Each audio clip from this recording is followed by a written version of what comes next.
Hi, everybody. I'm Dr. Ira Kirschenbaum. I am the editor of the Journal of Orthopedic Experience and Innovation. Tonight, we have a great topic session, When Repair Isn't Enough, a surgeon roundtable on targeted augmentation. Fortunately for everybody, this will be moderated by Anand and Murthi and not myself. So I'm going to pass it over to Anand right now. Thanks, Ira. It's great again to be on this JOEI platform, which I think is probably the most incredible platform for education. Dynamic. Are we worldwide or just national? Are we OUS too? We go all the way up to Pluto, pretty much. Pluto? All right, international and outer space. Yes. Tonight's we've got a great group of faculty. I'm going to have introduce themselves, and then we're going to talk about philosophy and what we do and economy, economics, ask some questions of the people in the crowd. We've got some great people in the crowd as well. So we'll go Hafiz, Mike, and Brandon. Hafiz, you want to start us off? Yeah, hi everyone. So my name is Hafiz Kassam. I'm a shoulder surgeon based in Newport Beach at the Hoag Orthopedic Institute. Happy to be here. Always a pleasure to be with these fine people, learning from all of them. Hopefully, I can kind of contribute a little bit. Probably not as much as them, but we can try. Michael? Thanks, Anand. And thank you to Ira, Beth, Ashley, and the entire JOEI team for putting on this great event. I'm honored to be here. Excited to learn a lot alongside you all. I'm Michael Knudsen. I'm a shoulder and elbow sports medicine surgeon at Columbia University in New York City.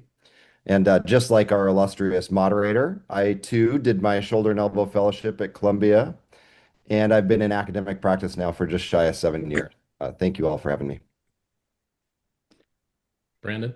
And Brandon Bryant, I'm a shoulder and knee sports medicine surgeon, currently located in Fairfax, Virginia.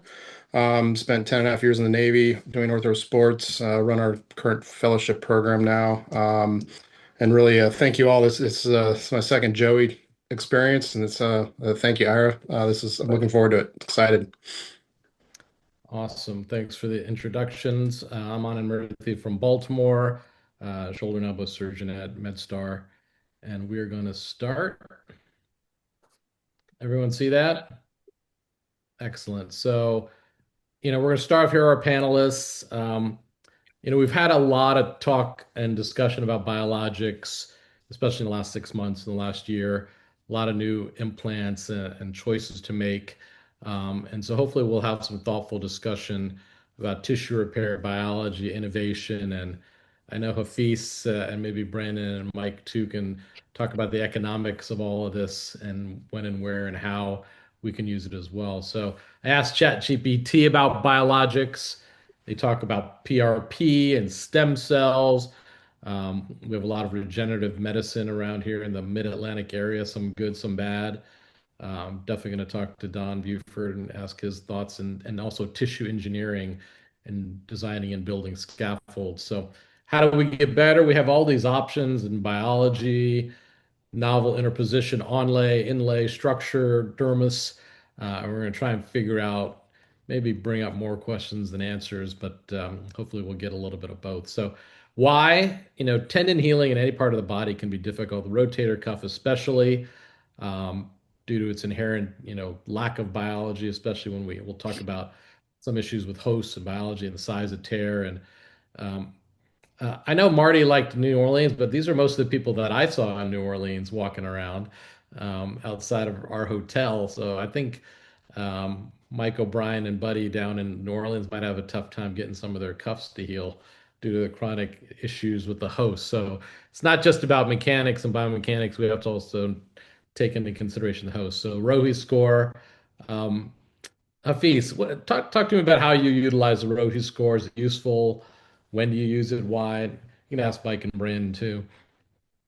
Yeah, so I use it all the time. I mean, I think whether I formally grade people, I mean, it's really, I think, maybe intimidating at the front end, but once you get a grasp of it, it's something you can intuitively do pretty much in your head with every patient. And what I'm trying to do is essentially risk stratify every patient, every cuff that I do. I mean, what is the failure rates? I think the beauty of it is that it's actually, I mean, the science behind it is pretty reasonable. I mean, 4 or less, 96% chance of healing, 5 and above starts to go off a cliff, 68% chance, 38% chance, 14%.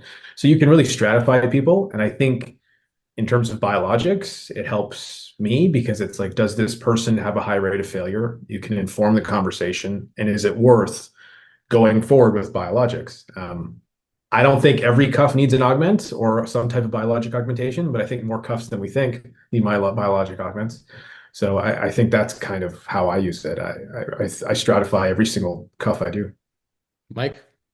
So I don't use it, but we have residents and fellows that are assigned to calculate the ROHI score on every single cuff we do here at Columbia.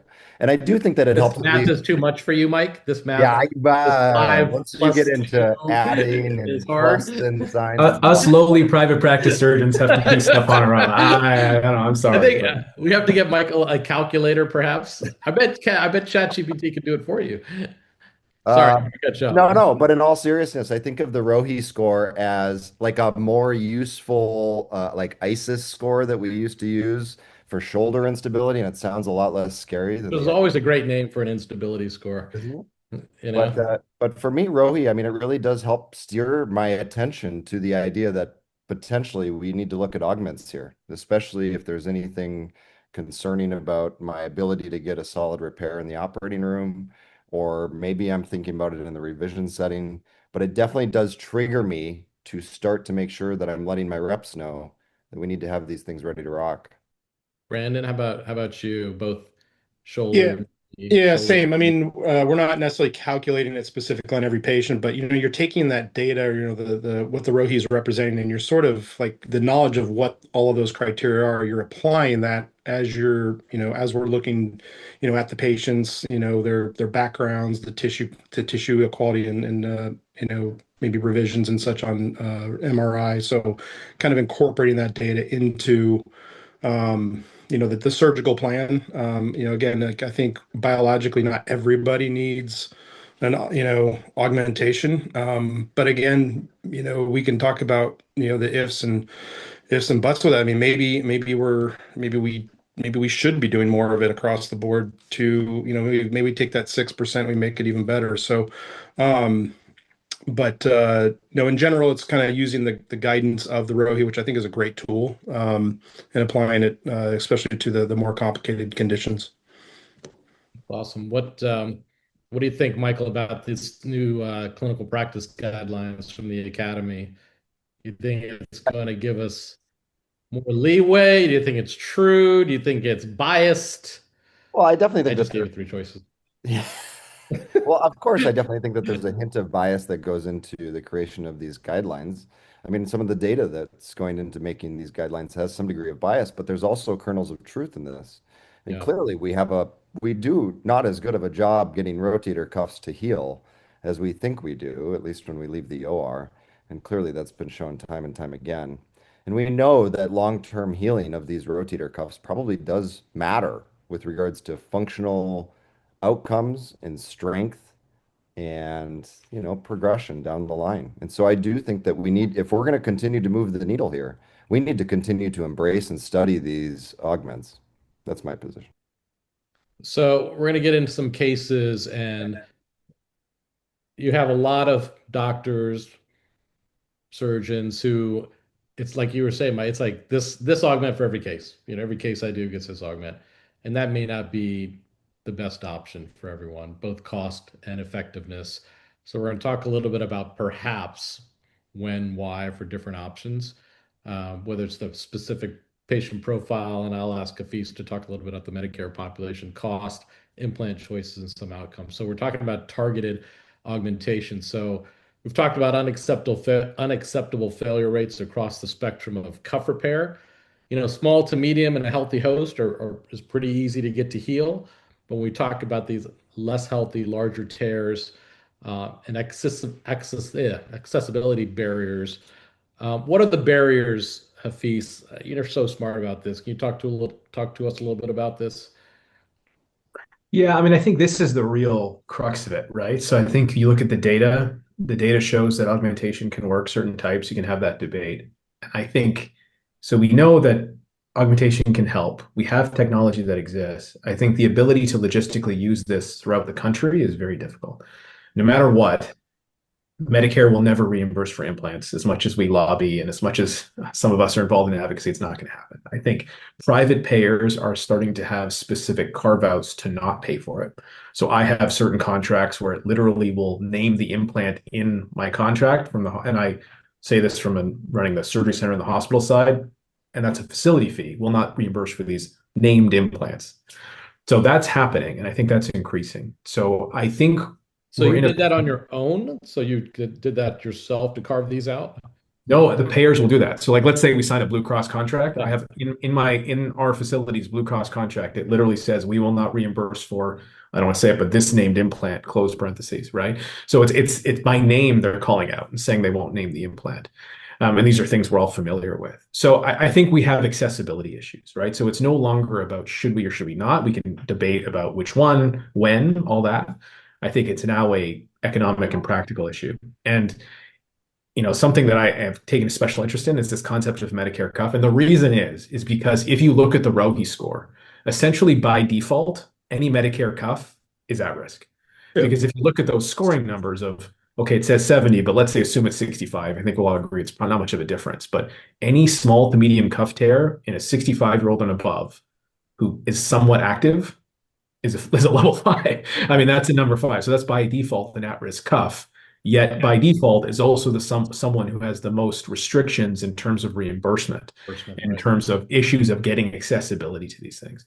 So I think we need to think in different terms of how we manage that population who will benefit the most from these implants, yet has least access to it. So whether that's stratifying it across your entire population, so you take a marginal loss on Medicare from your marginal increase, positive margin you get on private payers, you pick and choose, or you find different choices that exist in like a non-binary world of augmentation or non-augmentation. And I think there's some technology that allows us to do that. I'm sure you'll talk about it, but that's how I feel about it in terms of we really need to solve that problem because it is a by default at-risk population that we are also by default a lot of times not using what we need to use, which we know works.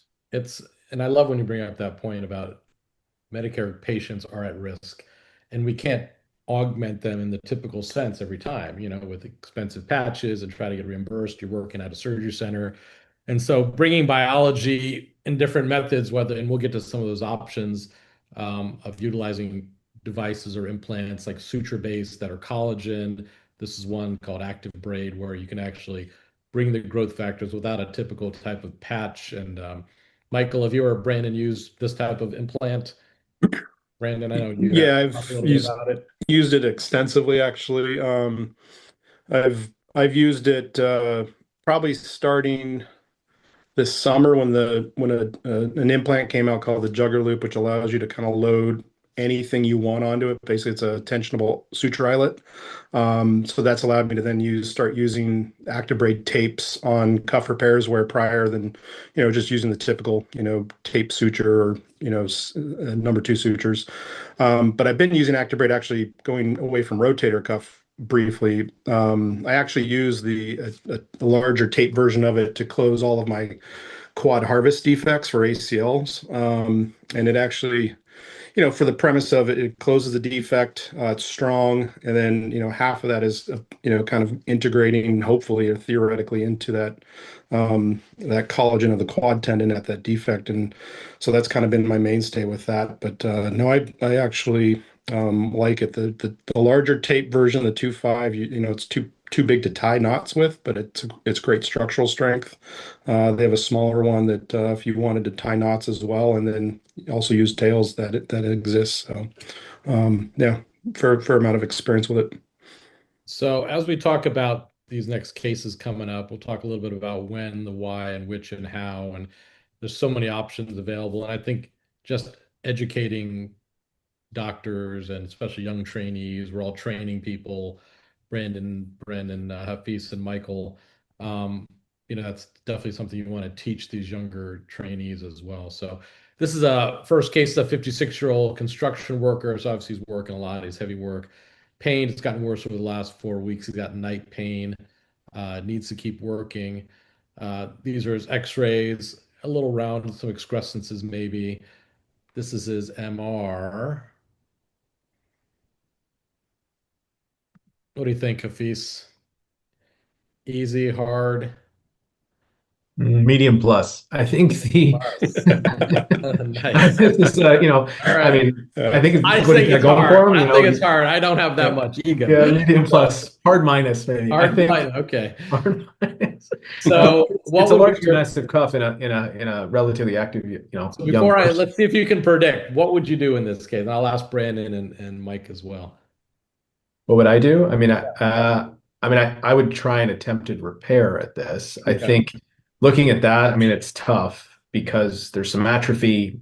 It's tough. I think at 56, it would be hard to just say I'm going to go for a salvage. I think Yeah. it's reasonable to have salvage options available, discuss with them, tendon transfers, spacer options, things like that, if it's truly irreparable.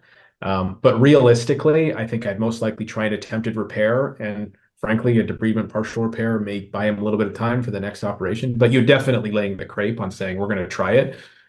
You want to Rohe score this person, you're in that 38%. I think he's probably above a 70. But so I think you're looking at relative irreparability. So Mike, like Mike said, what are you going to have your reps bring anything in for this case? This is going to be just a standard repair as much as I can kind of deal.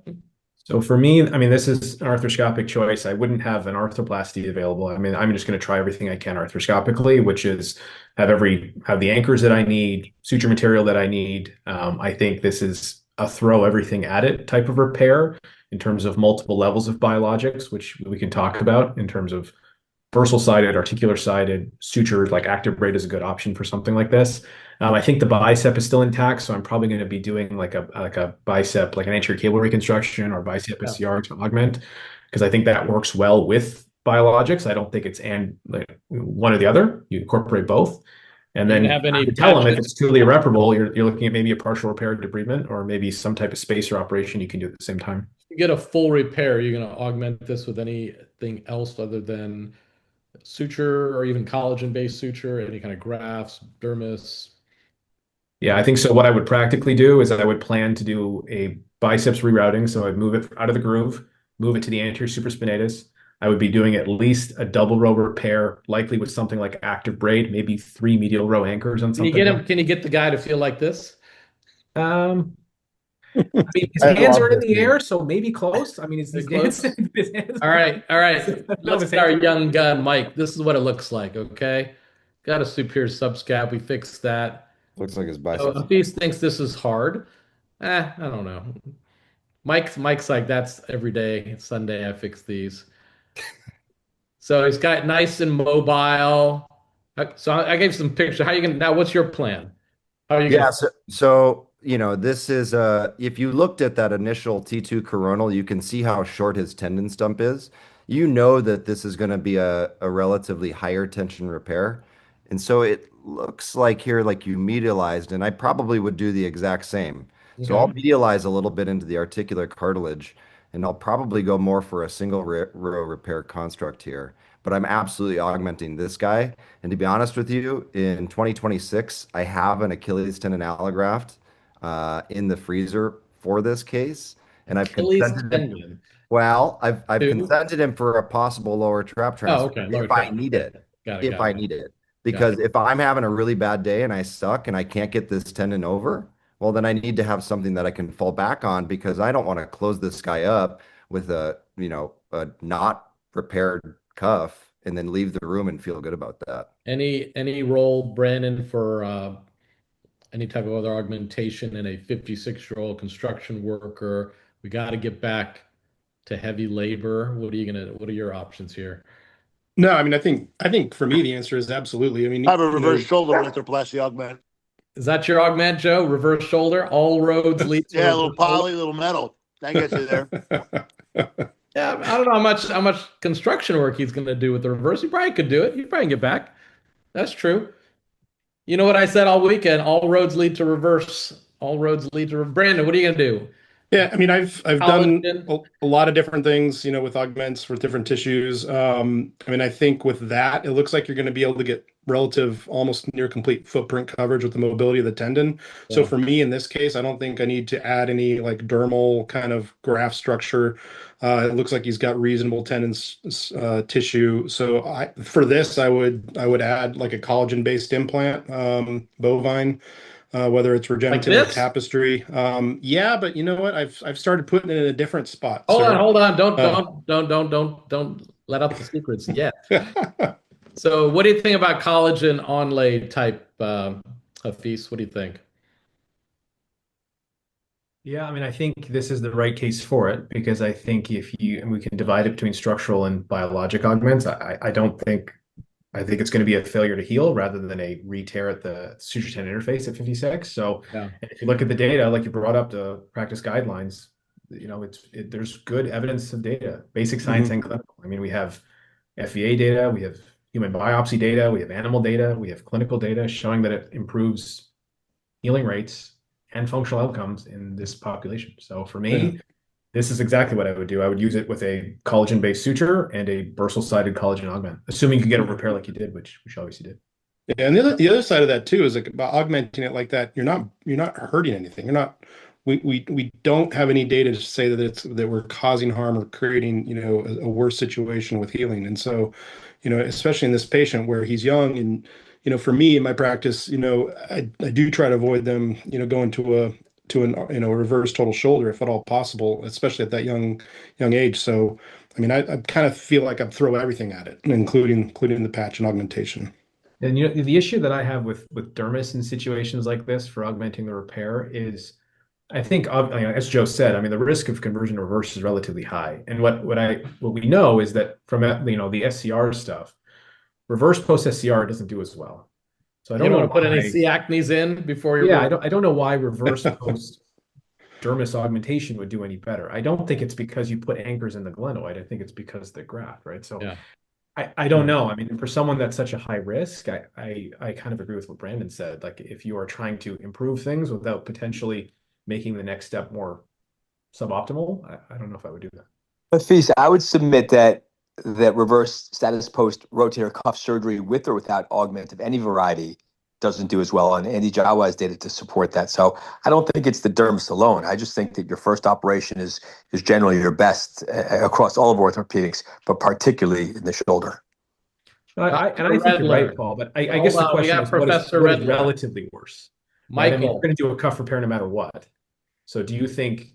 I mean, what's relatively Yes, worse? that negatively impacts the potential reverse. So if you were said to me there's no bridge burn by doing a cuff repair, I would submit to you that I don't believe the data supports that. Yeah, I agree with you. I don't think you are doing that. I think I'm just trying to say, are you trying to burn less of a bridge? Is this really what I'm trying to The bridge is burnt a and I don't know the little answer to that. It with just any seems with any good. scope surgery, no matter how little. I tell every resident fellow, it's the next case is a revision. It just is. It's just not, it does as well. Dr. Redler, how are you, Michael? Doing fine, Anand, and I appreciate it. I think that I always like to quote Sharif on this. Skin is still skin after all those years. So I'm not Yeah. using dermis. And I think this guy, by definition, is a laborer. He's only that highest row high score. I think you have that discussion with him. If you want one and done, you're doing reverse. Yeah. If we're going to repair it, we're going to augment it. And if we're going to augment it, I want something that's bioinductive. And then there's only a few things on the market right now that are bioinductive to give me the best possible option. I think Don Buford, who's on this call, would say he's going to squirt some PRP in there as well to increase biology. I think medializing it is key because we know that one of the things that's really going to increase our risk of failure is over-tensioning this. So, Hey, Michael, was that Sharif that said skin is still skin or Einstein? Because that's really profound. Well, Sharif Einstein, it was his cousin. yes, as Sharif Einstein, he's well known in many circles. Many circles. So, Michael, across the board, what percentage of cuff repairs are you augmenting now in your practice? I think I'm augmenting probably somewhere in the neighborhood of about 60% or more. And I think that part of that selection, I feel like I'm ending up seeing a lot of laborers with tears and of course we all know the answer to this. These aren't necessarily tears, these are failures. So the tissue's not great, the retraction is there. We know that these guys are going to put a lot of demand on it and such. And so I think that more often than not, we're not. I've got to find a good reason at this point not to augment. And look, a small tear we can all is a chip shot there as well. But I feel like as time goes on, those that I see in that situation are less and less. Hey, Joe, are you on? Yeah, I'm just What's wondering the why Michael discriminates against the other 40%, doesn't augment them. Only does Oh, 60%. oh, I think Joe, Are I'm you a feeling really. rotator cuff discriminator? discriminator, cuff discriminator. Rotator cuff discriminator. We got a cuff I, discriminator in our midst. I'm feeling really bad, but they let me keep coming back to the surgical center because I'm not breaking the bank. All right, we'll get to cost in a minute.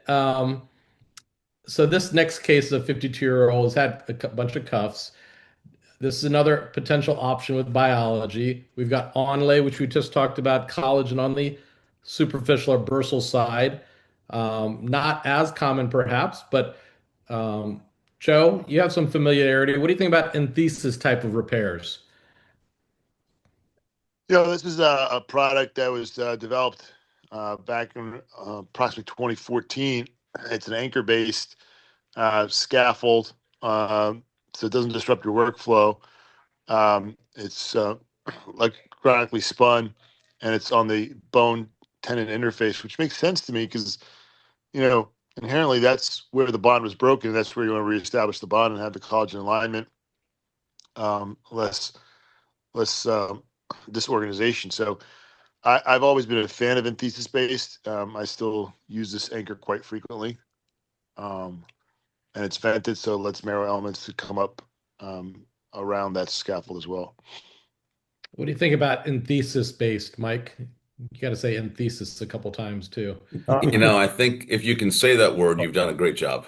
Look, I think if there's some compelling data, I think sometimes I always worry about running into real estate issues of where everything's going to go. Michael Knudsen, how about you? You're I a young gun. Do you know how to say enthesis? enthesis. Good. We need to be paying more attention to the enthesis, and I actually think I agree completely with Dr. Aboud that I do think that there's probably missing magic that we have not been paying attention to. When you take that decellularized, poorly vascularized piece of cuff tendon and put it down against bone, and you just hope that it creates a fibrin clot right there and heals formally. We need to do all the things we can to try and improve the biology at that point because healing that back to normal is our goal. If we are truly interested in restoring anatomy, we want that tendon to fully engage at the tuberosity with a healthy enthesis instead of just disorganized collagen. So do you ever use both? You ever done both? I've not. Sandwich? The sandwich? Anyone done a sandwich?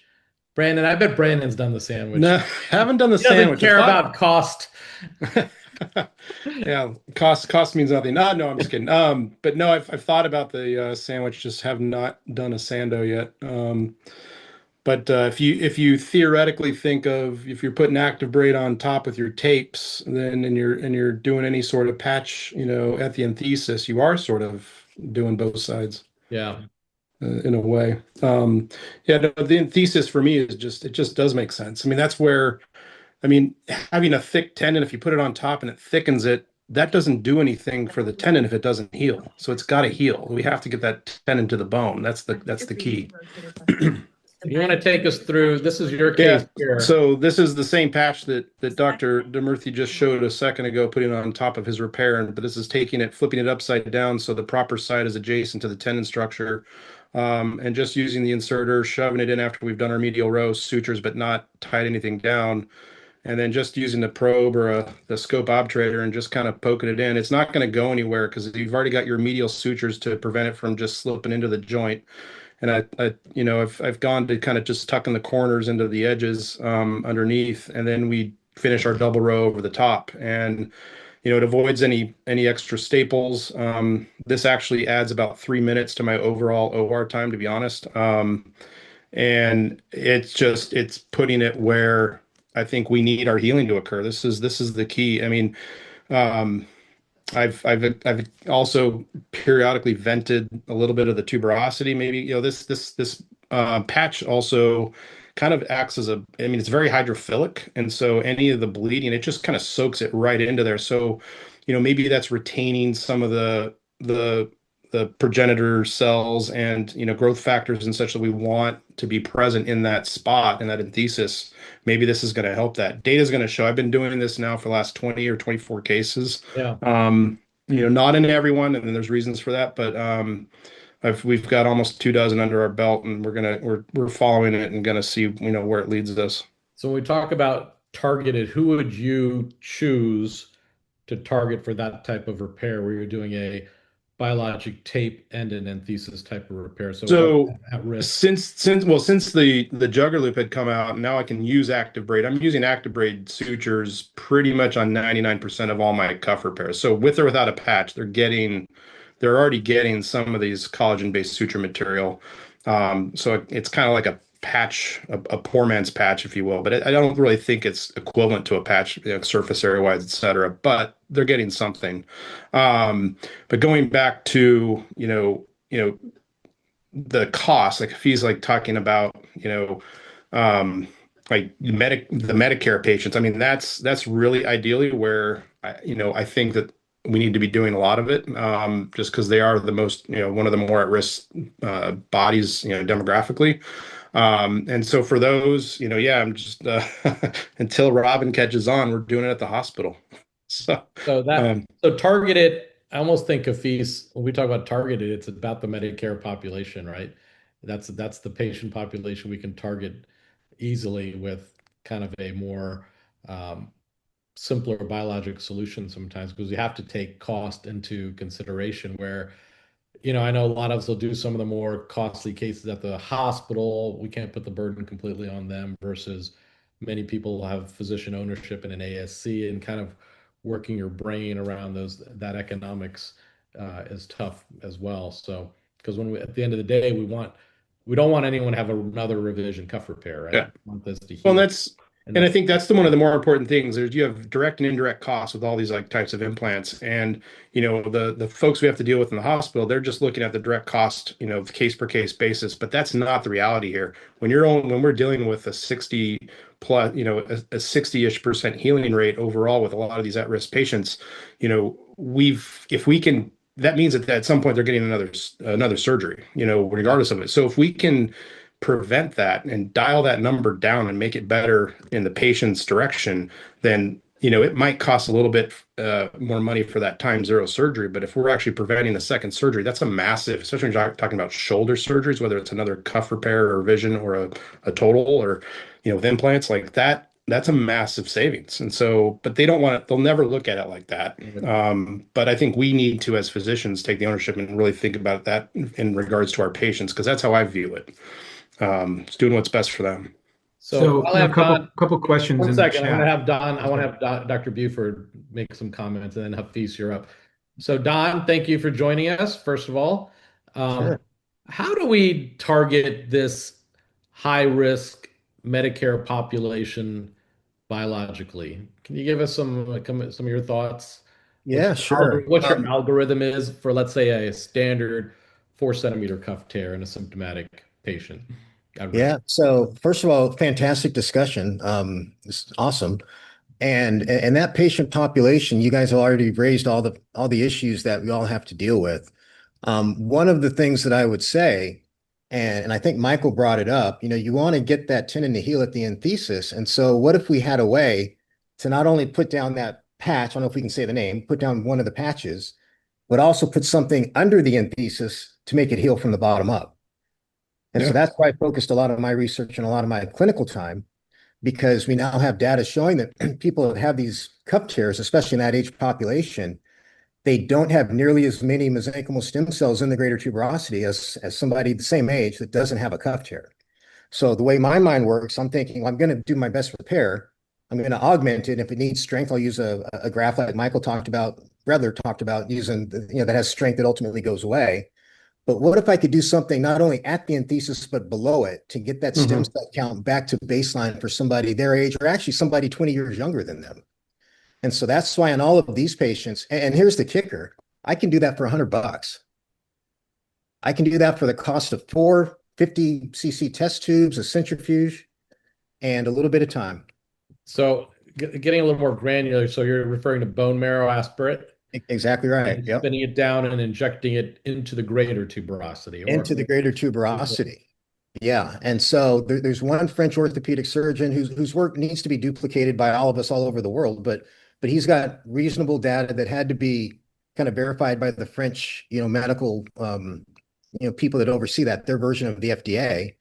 And so one of his studies is the one that showed the decrease in MSCs when you look at people with and without cup tears in that age group. And then his other studies showed that when you augment, and it's a volume that most of us don't use clinically in the United States, you've got to draw about 150 cc's of marrow and then concentrate it down Okay. and put 2/3 of that in the bone, not in the subacromial space or tendon, but in the bone. And his Probably 10-year, stays there better too. It probably holds yeah, versus absolutely. spraying And it and his spraying it. his 10-year healed rate was 80%. So, and again, I mean, you can charge the patient whatever you want. We talk about cost for biologics, but here's a procedure where if you really didn't have to be tied to a company, you could do this and teach someone to do this. I could teach all of you to do this in an hour for under $100 in supplies. And so it fits the bill for somebody who's got a limited budget, if you will, because they're only going to give our centers, $8,000 or whatever it is. Hafiz, thank you, Don. That's awesome. Appreciate it. Mhm. No, I mean, I think that's really great insight to hear, and I kind of agree with you. I mean, that data has been around for a long time, and yet we haven't kind of reproduced it. So I think it's great insight. I mean, I was just going to say there's some questions in the chat. Don, you had asked kind of the relative cost difference between things like Actibraid and stuff like that. I mean, I don't know the difference, but I think there's obviously a higher cost to Actibraid than regular suture. But I think if you use those constructs, the overall construct can be cost neutral because I think the anchors that are utilized for them are typically less. So if you compare it, so a double row repair with Actibraid to something else, it's probably cost neutral. And then there was some questions about bioinductive is marketing, a mechanically integrated reinforced augmentation is better. Yeah, I mean, I think the concept of the word bioinductive is like everyone's opinion, but I actually think it's pretty. I mean, bioinductive. I'm not sure these implants are truly bioinductive. They're bioconductive, right? I think the induction is probably the surgery and the stimulation of the actual doing things and the marrow venting and things like that. I think the real question is if we're talking about targeted augmentation, it's really about do you want something that's structural, something that's biologic, or is there something that's both? I'm not sure we've proven that there's both. I know that there's some implants or some products that will say that. But I think this concept of sandwiching, if you took cost out of the equation, makes a lot of sense because there's a reason cuffs delaminate, right? And they delaminate because the thickness of the tendon is not uniform. They have a different makeup. It's a different cellular makeup. So what the undersurface, the articular surface, is different than the bursal surface. So you're actually trying to get almost two different things to heal, and there's a reason they delaminate when they tear. So I think if we're truly being honest about it and we can take cost out of the equation, you should probably be sandwiching these things. And however you choose to do that, right? Whether it's a nanofiber technology or like Don's saying, with some type of MSCs through venting of the bone and then something on top. And you probably need something at the suture tendon interface as well, right? Because that's what a type 2 tear is. So I think we're iteratively getting there.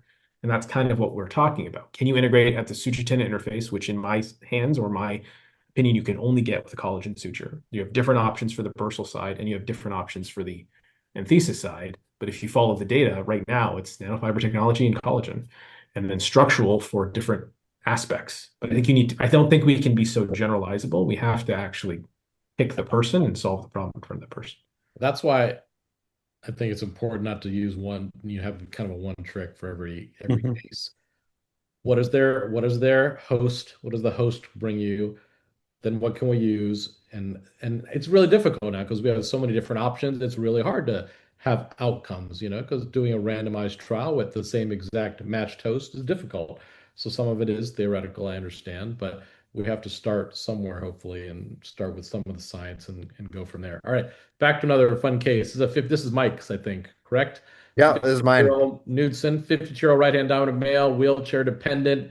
He's got some diabetes, on disability, former bus mechanic. It's obvious, Dr. Redler, that Levine referred this one to Dr. Knudsen to handle, right? Levine only takes the 2 centimeter chip shots Actually, this was the junior Dr. Redler that sent the Oh, patient. Laura Redler. All right, Yes. wonderful. Okay. So she has learned well. So this is his other side. This is his MR. Um, Mike, since we're running low, tell me about this case, what your thought process was. Yeah, so this for me, so young guy, preserved cartilage, massive cuff tear. He is dependent on his upper extremities. So like if you look at his Rohi score, it's 9 or 11 if you choose to consider, that he's got to use his arm to propel himself in his wheelchair. So, like for me, this is the case that you just can't mess up. Like we cannot have him have an 88% risk of tendon repair failure. So this is the place, and you can argue about exactly what you're going to use here, but this is the exact case that I teach my residents and fellows. Like this is where you really need to be augmenting because So when he's you young. talk to your fellows and the residents at Columbia, what and they say, do they ask you like, what do you tell a patient typically is going to say, which is difficult, doc, what's my percentage? What's my chance? Right? A lot of them think that 100% of the time it heals, which is really hard to then tell Yeah, them. hard to walk him back. It's hard to walk it back. So what do you tell this patient? Like, what's the real world that Dr. Knudsen tells this patient? I personally tell my patients that 20 to 40% risk of re-tear in my hands and in the global literature, but we're going to do everything we can to give you a chance at repair that heals and is durable. And so, you know, everything basis is on, first of all, good surgical technique. So good footprint preparation, good surgical releases to mobilize your cuff, good anchor placement, good passage of your sutures, good convergence if you need it, but bring that cuff back to the I think bone. he's saying that he did a lot of good. Hafiz. I think he said he was good. I'm trying to be good. Looks good, Mike. I like it. Looks So good. look at me. Look at me. No, I'm kidding. So Looks this is a beautiful. semi double row repair because the supraspinatus didn't have as far to go as his infra. But then we have to decide what's best to go on top. In this case, Yeah. I chose a dermal allograft. And I think that the reasoning that I chose a dermal allograft in this case was because I really wanted him to have C acnes in his shoulder. No, I'm kidding. Well, you succeeded. You're good. You're good on that too. I don't know. I guess for me personally, when I'm worried about mechanics and failure in a big high risk tear and somebody who's going to load it and really test it, I want some form of immediate load sharing and scaffold reinforcement. And so that's how I think about the role for dermal allograft in this case. I don't think that you would be wrong to use, one of the collagen bioinductive implants here at all. But at the same time, I think that we need to be doing something more than just the primary repair that I did here based on the current state of the literature and based on now our clinical practice guidelines. Because otherwise he could come back in 2 years with a retorn tendon and be really mad at you. And I think that he'd have some right to if you're not considering this in these patients. Those are my Brandon thoughts. or Afis, any experience with structural type of graphs? Yes. I mean, it's, use it when I think I How need would to. you rate your shoulders today? And how would you rate your shoulders today on a scale of 0 to 100? 100 for both. But it's great to know I have arms now that I can use like a normal person. I think you covered his face up because he was saying, "Man, my shoulders hurt." Those shoulders. Spliced in that audio nicely. Amazing. But he's moving well. He's 1 year out. You can see he's got his power scooter over there today. And reach your hands. That's a tough win. That's a tough patient. Tough patient. AI video, Paul Sethi says. Thank you, Paul. And he's got a lot of C acnes on his shoulder as well. Yes, he does. Inside and outside. So Brandon, what's your experience with structural grafts? I mean, I think, when the tissue quality or need is to, that you need something more than just the typical inductive or, collagen based. I think I've done some dermals. I've also there's another, kind of a more structural collagen type graft that you can use that I think it holds suture better, stuff like that you can kind of augment more. May not give you the the skin flora like the dermal. So I think those are options. Those are going to be, not the Regenerative, not the Tapestry, because those are, not going to be structural in any way. But I think when you need a little bit more support, I'm not doing them as interpositional. I don't think that is. I think that horse is gone as far as those kinds of structures working. But use it when I need to. Paul, Paul, what's your experience with dermal? I've used it for 15 years or so. And I think, and I think it certainly increases the healing rate. It doesn't solve. So who do you target? Who do you use it on? So I guess my broken algorithm is that if I have enough tissue to sort of get a solid repair on, but they've got a high ROHI score, I'll use something like a bovine collagen patch. If in contrast, I think there's some structural loss or thinning of the tendon, then I'm going to go ahead and add something in the bursal surface. And I'm really happy you guys talked about the enthesis enhancement, because part of the ROHI score is looking at the bone mineral density, which is inherently saying there's something wrong with the interface. The one other thing I didn't mention, or we didn't talk about a lot, is moving the biceps. Rerouting the biceps. And in a patient who's got an unstable anterior cable and anterior attachment, where I don't have to detach, the supraspinatus, but a sort of detached anterior cable, I think the biceps is a very useful, Medicare-friendly graft that has a lot of literature to support its use. That's great. That's great. Yeah, I would have used it in his case, but he had already ruptured his. But I completely agree. Very Medicare friendly autograph. Can I just ask a question about, if you're talking about dermis, the thing that I've kind of wondered a little bit is, I mean, the data behind dermis is pretty reasonable, and it's been there for a long time. But a lot of but I think it's technique dependent, right? Because the original data that we looked at is essentially when you were using dermis with essentially a pulley technique where it's under compression. Kind of different ways of deploying dermis is now no longer doing it where it's under compression from the sutures down to bone, which we know heals, but kind of using it as an onlay.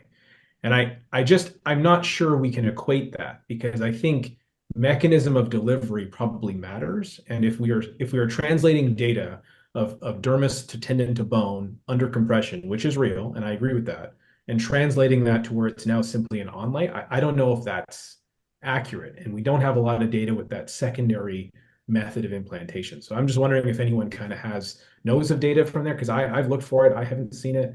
And when I use dermis, I use it the old school way of just truly under compression, because that's kind of what we've been guided by. But I don't throw it out there to anybody listening if there's been thoughts on that. But I've had a little bit of issue with it. Anyone? Well, then we'll bring that back. Point stands. So I think that we should probably be. That sounds like we need to figure that out. Deliberate about it. I think we need to be specific about the data that we're talking about, and that I think mechanism matters.